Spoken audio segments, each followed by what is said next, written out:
My name is Ruchel. They call me Rosa. My maiden name is Lasman. My married name is Goldblum. I was born the 20th of August 1921. We were not rich. My family was not rich. My father was a waiter in a hotel. We were four kids, one brother. He's 5 years older than I am.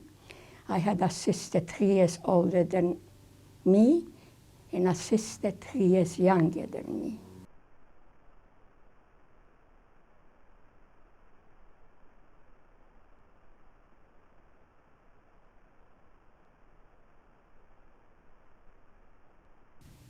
There was a smaller town next to Lodz, Tushin. And my father was born in that town. And he had brothers and a sister living there. So I, with my sister, every day took a tram. And we took some clothes, the most important things, what we need. And we went every day in the morning, we went there, and in the evening we came back. Friday, we took my two sisters, the elder sister, the younger sister, myself, my mother, and my father. We took the tram, and we went to Tushin. And we had our meal with the family there, and they switched off for the night the light, the electric light. So we had to go to bed. The light come back, and we had the screaming from outside, "Alle Juden raus!" So we dressed ourselves. We left everything, the whole week, what we were shifting over there, and we went out.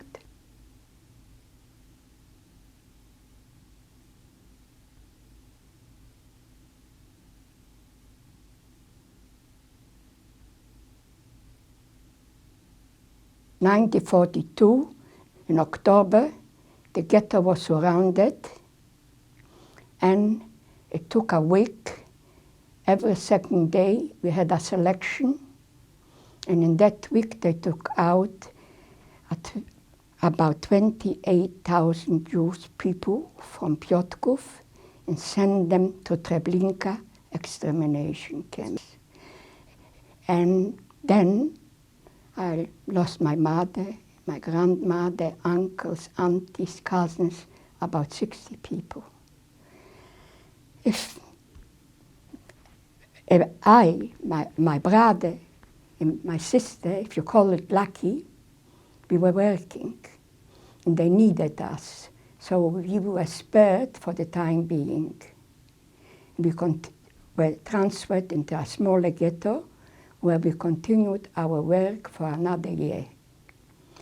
After a year, they liquidated the ghetto and they sent us to camp.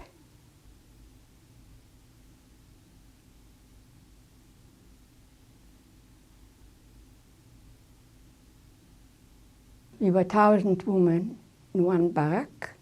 We were sleeping on banks, and we were working 12 hours a shift. 1 week in the daytime, and 1 week in the nighttime.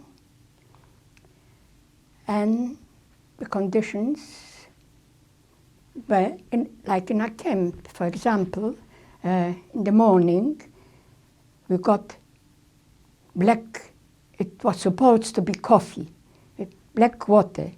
If you were near in the queue, near, it was warm. If you were further away, it was cold. Lunchtime, we got a soup. It was supposed to be a soup. And in the evening, we got a portion of bread. I think a bread was for 6 people. A 2-kilo bread was for 6 people. And sometimes they gave us a piece of sausage or a spoon of marmalade on top. This was the food what we got. The living conditions were very bad. We had rats and lice marching over us, and the rats were big like the cats.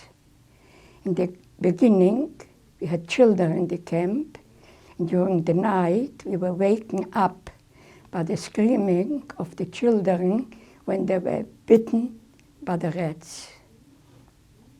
The rats, the lice, also brought in a typhoid fever epidemic, and quite a large number of people died from it. I lost my eldest sister in the epidemic. She got complications and she died. I myself was sick. Until today I don't know how I survived without any medication, without anything.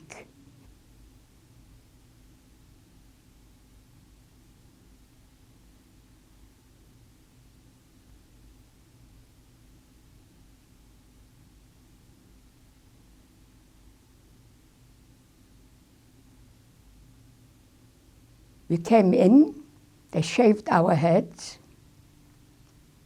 Our hair, wherever on the body you have some hair, was shaved under the arms, everywhere. And we went for a shower. We had the shower, and we went out from the shower. We were standing, there was a big table with clothes, and they were throwing at us dresses. No underwear, nothing at all, just a dress.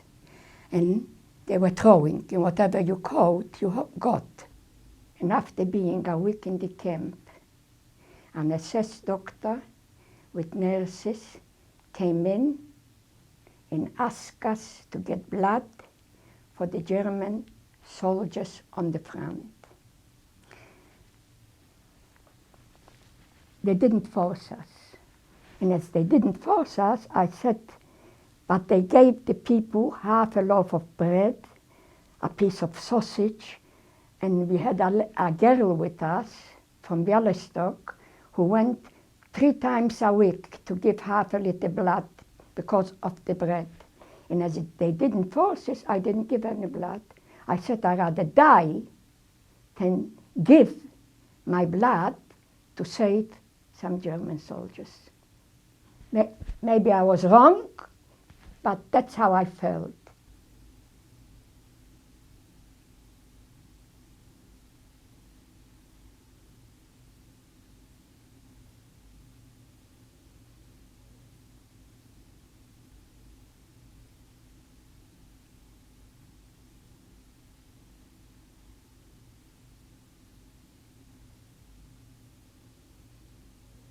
I'm a very large-built person.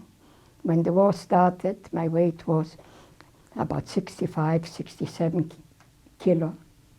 When I was liberated, my weight was 39. But still, I was lucky that I was liberated. My father was together with my husband when they came to take the people for the march from Auschwitz. It was even before. It was Yom Kippur. They took him out from the barrack and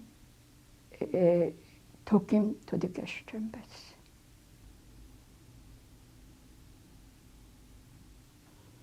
Now my life is broken. It's always with me. It's always with me. There wasn't a day when my husband was still alive that we didn't talk about it, remember something or whatever. We still live with it. Even today. I have plenty of time, I'm by myself, and I'm sitting home, and it comes back all the time.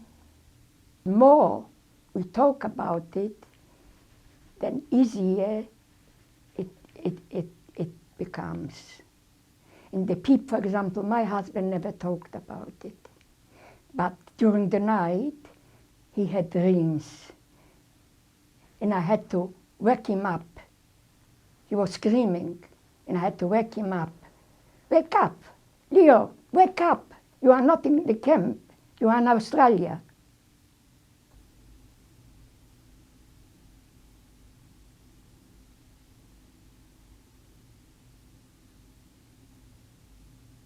On the way to Auschwitz on the train, I was sitting with my husband on the floor with my father, and my father told me a few things. He said, I'm sure that I wouldn't survive.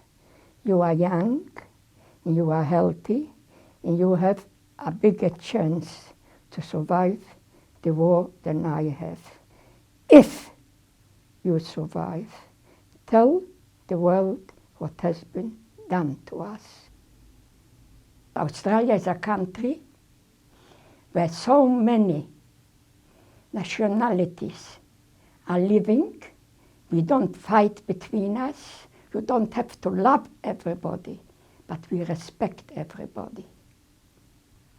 My numbers, the serial number is A, 15,601. I was told after the liberation, why don't a lot of people got rid of the number? Why don't you get rid of the number? I said, I will never get rid of the number. Firstly, it was forced on me, because it's very easy to get rid of the number. It was forced on me, and as long as I live, I don't want the people to forget that Auschwitz existed.